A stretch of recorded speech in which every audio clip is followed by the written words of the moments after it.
What's going on, everyone? Welcome back to Harry the Horse Barbecue, and today we're making an SPPG paper boat brisket.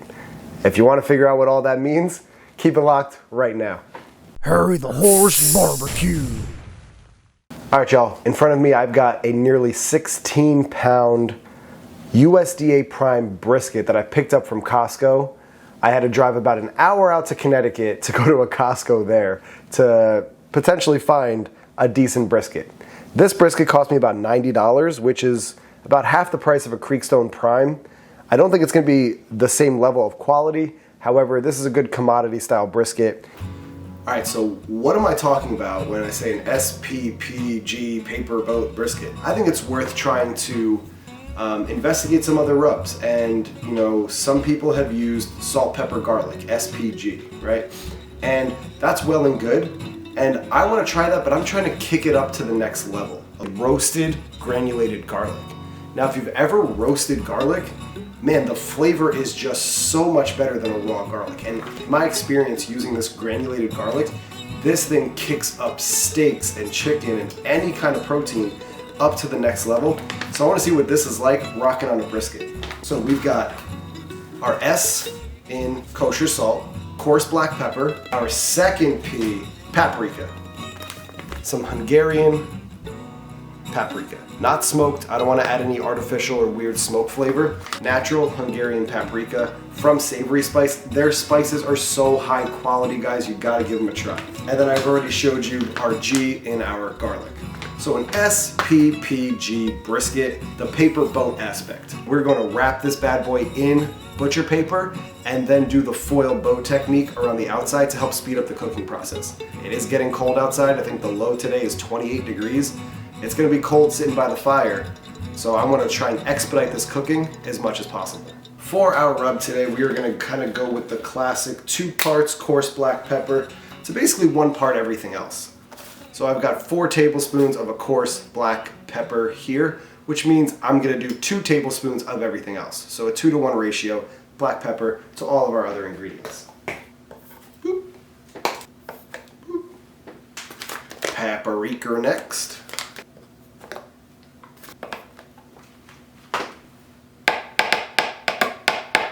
Last one going with our roasted granulated garlic. Man, give that a smell at home.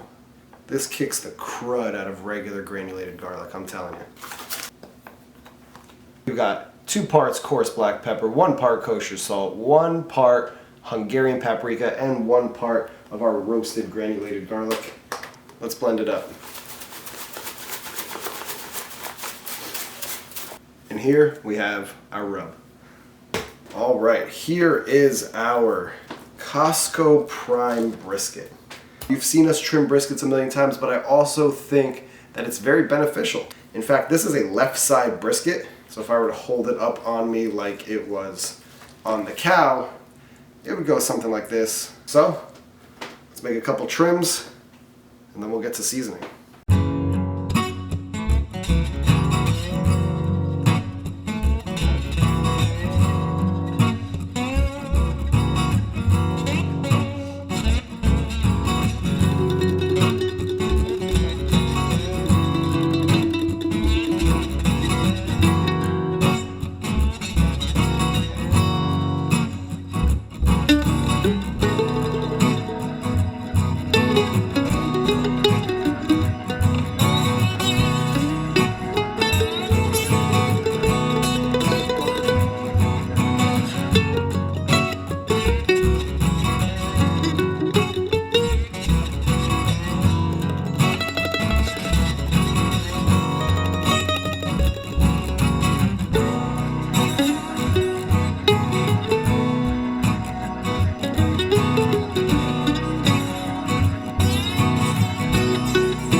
All right, y'all, and our brisket is officially trimmed up. It's looking really nice. Yes, it's scalped in a couple places, but no one's gonna see that after hours of smoking. And it gives me an idea of how thin I'm going or how thick I'm going with leaving the fat on. Now, let's hit it with our Q glue and our SPPG rub.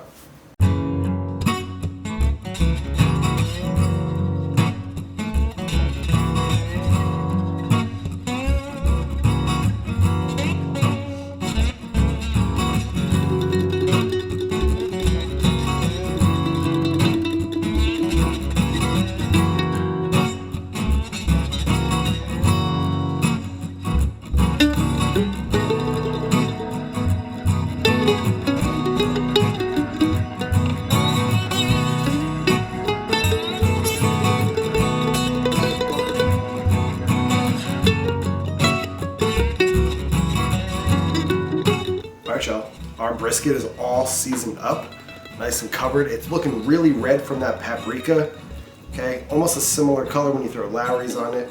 It's got the heavy black pepper on there. It's got the salt. It's looking really nice. Hopefully we form a nice bark here.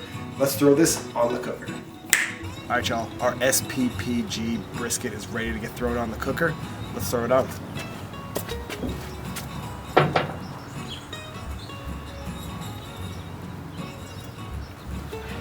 Alright, y'all, so we put our brisket in the far back end of the cooker. We've got one shelf in.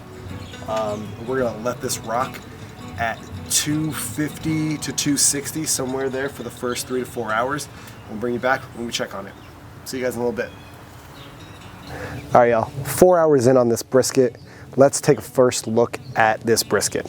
So what I can see here is the fat render is starting, but it's bouncing back like a rubber ball. We do have a nice red color forming all around the brisket. It looks really nice, man. I mean, there's no complaints. A little bit of shrinkage, but it's looking really, really nice. The bark is not quite set up yet. 4 hours in is generally my first check. 3 hours is a little too soon for me based on my cooker. But if you're cooking a little bit hotter, you might want to check around the 3 hour mark. But I usually let it rock for the first 4 hours. So what we're going to do is just take our sprayer, and we're just spraying with a mix of 50-50 apple cider vinegar and water. We're just going to hit the edges. We're going to stay away from the fat because we really want that fat to render. Let's hit these edges. Let's spot this ridge. That's it.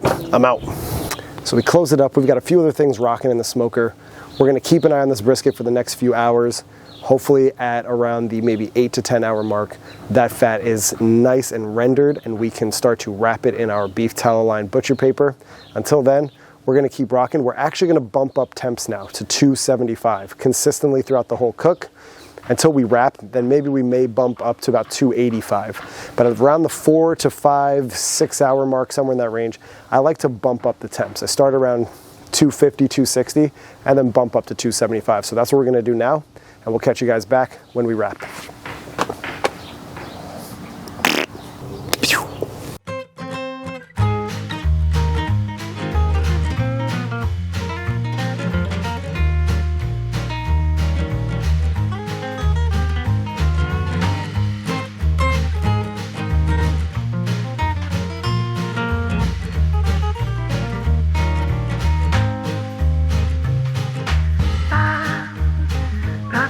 It's been 6 hours on our brisket. Let's open up the lid and take a look. So our brisket is looking really nice at this point. We're gonna take our spritz,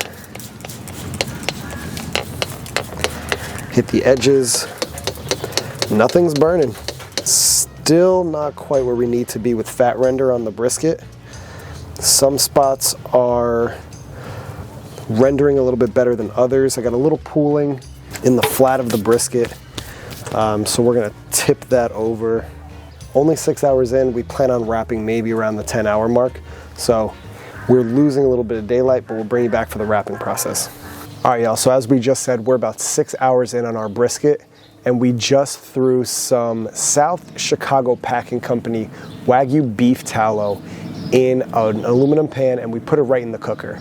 We're gonna get some smoke flavor on this beef tallow before we throw it in the wrap for our brisket. I'll bring you guys back for what I'm looking for when I'm wrapping a brisket. Okay, we want the fat renders to be really nice, the bark color to be really great. The surface should not look wet. There should be no more pooling anymore. When I pull this brisket for wrapping, I'll do my best to show you guys the brisket and what it looks like right before I wrap it. And then what we're gonna do is we're gonna rest it overnight, about 12 hours, cool it completely, wrap the whole thing in cellophane or saran wrap, and we're gonna chill it completely. This brisket is actually gonna go to a few friends on Monday. We'll bring you in for the slicing in a couple of days. So this brisket is a 3-day project essentially. So we'll see how it turns out. I've never chilled a brisket completely and heated it up. So we'll see how that goes. But until then, we'll see you guys when we wrap.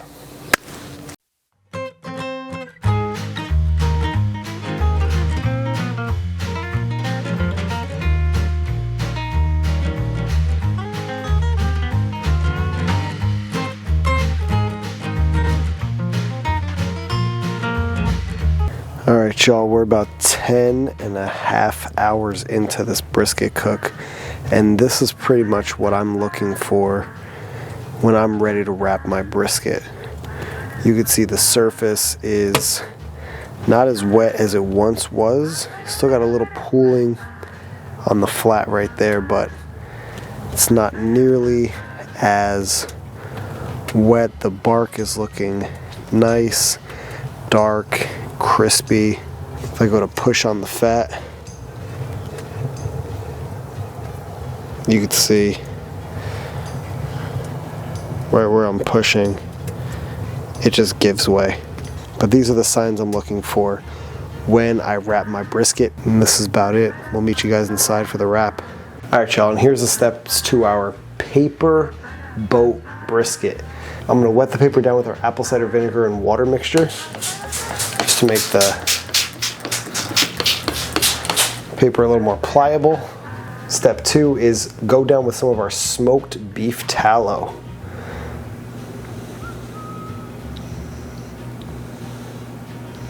Third step is wrap it up.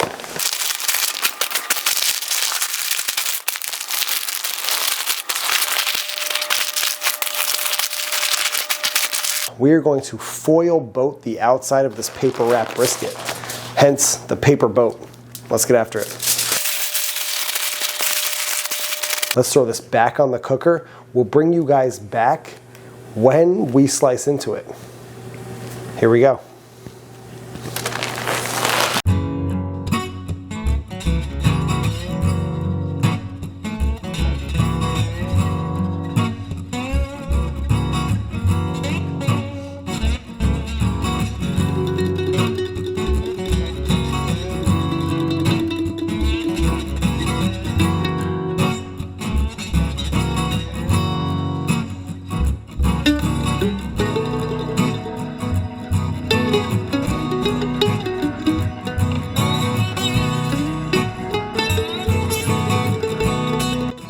Alright, so you just saw that we rewrapped this brisket in new butcher paper lined with new beef tallow, and that was after a 12-hour rest.